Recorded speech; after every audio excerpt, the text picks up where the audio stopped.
नमस्कार दोस्तों, आप सभी का एक बार फिर से हमारे चैनल पर स्वागत है।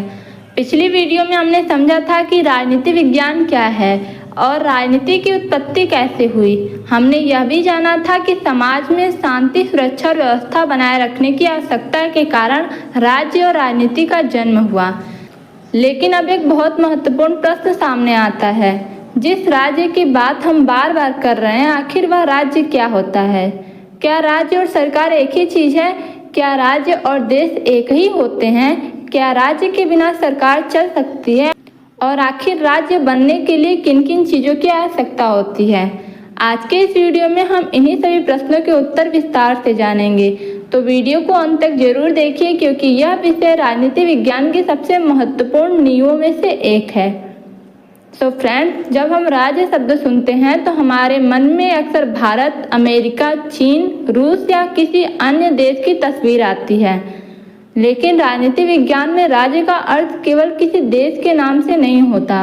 राजनीति विज्ञान में राज्य एक संगठित राजनीतिक संस्था होती है जिसके पास निश्चित भूभाग, जनसंख्या, सरकार और संप्रभुता होती है। सरल शब्दों में कहे तो राज्य लोगों का एक ऐसा संगठित समूह है जो एक निश्चित क्षेत्र में रहता है और एक सरकार के अधीन होता है। राजनीति विज्ञान के प्रसिद्ध विद्वानों ने भी राज्य की अलग अलग परिभाषाएं दी हैं। एरिस्टोटल ने कहा था कि राज्य परिवारों और गांवों का एक ऐसा संगठन है जिसका उद्देश्य अच्छा जीवन प्राप्त करना है। इसका अर्थ यह है कि राज्य केवल शासन करने के लिए नहीं होता बल्कि लोगों के जीवन को बेहतर बनाने के लिए भी होता है। अब एक महत्वपूर्ण बात समझिए, बहुत से लोग राज्य और सरकार को एक ही मान लेते हैं, लेकिन वास्तव में राज्य और सरकार अलग अलग होते हैं। राज्य एक स्थायी संस्था है जबकि सरकार बदलती रहती है, यानी अस्थायी है। उदाहरण के लिए भारत एक राज्य है, लेकिन भारत में सरकारें समय समय पर बदलती रहती हैं। चुनाव होते हैं, नई सरकार आती है, पुराने नेता चले जाते हैं, लेकिन भारत राज्य के रूप में ही बना रहता है। इसलिए राज्य और सरकार को कभी भी एक नहीं समझना चाहिए। अब प्रश्न उठता है कि राज्य बनने के लिए किन चीज़ों की आवश्यकता होती है। राजनीति विज्ञान के अनुसार राज्य के 4 आवश्यक तत्व होते हैं। पहला तत्व जनसंख्या, दूसरा तत्व निश्चित भूभाग, तीसरा तत्व सरकार और चौथा तत्व संप्रभुता। इन चारों के बिना राज्य की कल्पना नहीं की जा सकती। अब हम इन सभी तत्वों को एक एक करके विस्तार से समझते हैं। सबसे पहला तत्व है जनसंख्या। दोस्तों, यदि किसी स्थान पर लोग ही नहीं रहेंगे तो वहाँ राज्य कैसे बनेगा? राज्य का सबसे महत्वपूर्ण आधार उसके लोग होते हैं। जनसंख्या राज्य की आत्मा मानी जाती है। राज्य में रहने वाले लोग ही उसके नागरिक होते हैं। वे ही सरकार का निर्माण करते हैं, कानूनों का पालन करते हैं और राज्य के विकास में योगदान देते हैं। यदि किसी क्षेत्र में भूमि तो हो लेकिन वहाँ कोई मनुष्य न रहता हो तो उसे राज्य नहीं कहा जा सकता। इसलिए जनसंख्या राज्य का पहला और अनिवार्य तत्व है। अब आते हैं दूसरे तत्व पर। दूसरा तत्व है निश्चित भूभाग। दोस्तों, राज्य के पास अपना निश्चित क्षेत्र होना चाहिए, यानी उसकी सीमाएं निर्धारित होनी चाहिए। उसका भूभाग कितना बड़ा या छोटा है इससे कोई फर्क नहीं पड़ता। कुछ राज्य बहुत बड़े होते हैं और कुछ बहुत छोटे। उदाहरण के लिए भारत का क्षेत्रफल बहुत बड़ा है जबकि कुछ छोटे देशों का क्षेत्रफल बहुत कम है, लेकिन दोनों राज्य हैं क्योंकि दोनों के पास अपना निश्चित भूभाग है। यदि किसी समूह के पास रहने के लिए निश्चित क्षेत्र ही न हो तो वह राज्य नहीं बन सकता। इसलिए निश्चित भूभाग राज्य का दूसरा आवश्यक तत्व है। अब आते हैं तीसरे तत्व पर। तीसरा तत्व है सरकार। तो फ्रेंड्स, किसी भी राज्य को चलाने के लिए सरकार की आवश्यकता होती है। सरकार ही कानून बनाती है, सरकार ही प्रशासन चलाती है, सरकार ही सुरक्षा व्यवस्था बनाए रखती है, सरकार ही न्याय व्यवस्था को लागू करती है। यदि सरकार न हो तो राज्य में अराजकता फैल जाएगी।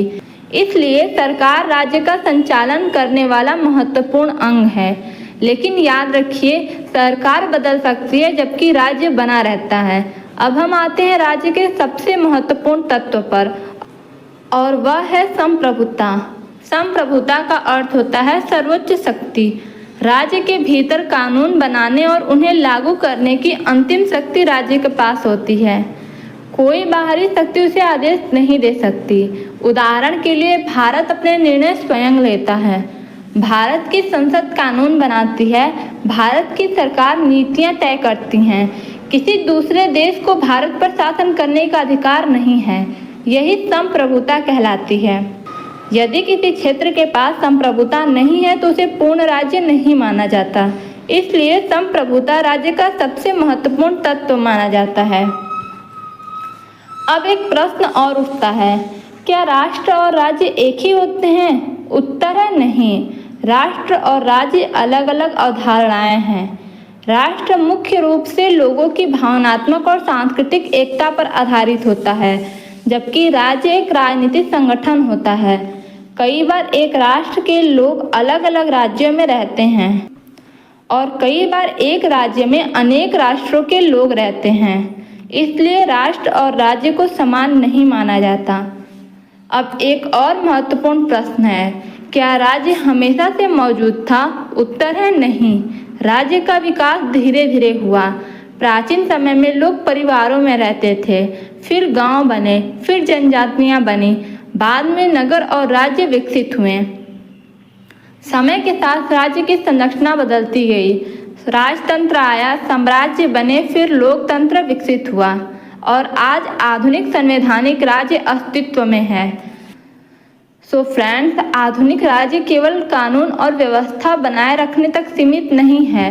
आज राज्य शिक्षा प्रदान करता है, स्वास्थ्य सुविधाएं उपलब्ध कराता है, सड़कों का निर्माण करता है, गरीबों की सहायता करता है, रोजगार के अवसर पैदा करता है और नागरिकों के कल्याण के लिए अनेक योजनाएं चलाता है।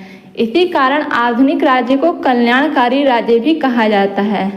तो दोस्तों, आज की वीडियो में हमने जाना कि राज्य एक संगठित राजनीतिक संस्था है जिसके 4 आवश्यक तत्व होते हैं: जनसंख्या, निश्चित भूभाग, सरकार और संप्रभुता। हमने यह भी समझा कि राज्य और सरकार अलग अलग होते हैं तथा राष्ट्र और राज्य भी एक समान नहीं है। राजनीति विज्ञान को समझने के लिए राज्य की अवधारणा को समझना बहुत आवश्यक है, क्योंकि पूरा राजनीतिक ढांचा इसी पर आधारित है। अब अगले वीडियो में हम चर्चा करेंगे राष्ट्र क्या है, राष्ट्रवाद क्या है और राष्ट्र तथा राज्य में क्या अंतर है। यह विषय भी राजनीतिक विज्ञान की दृष्टि से अत्यंत महत्वपूर्ण है। इसलिए चैनल को सब्सक्राइब जरूर कीजिए और वीडियो को अपने दोस्तों के साथ शेयर कीजिए। मैं आपसे मिलूंगी अगली वीडियो में। तब तक के लिए धन्यवाद। जय हिंद।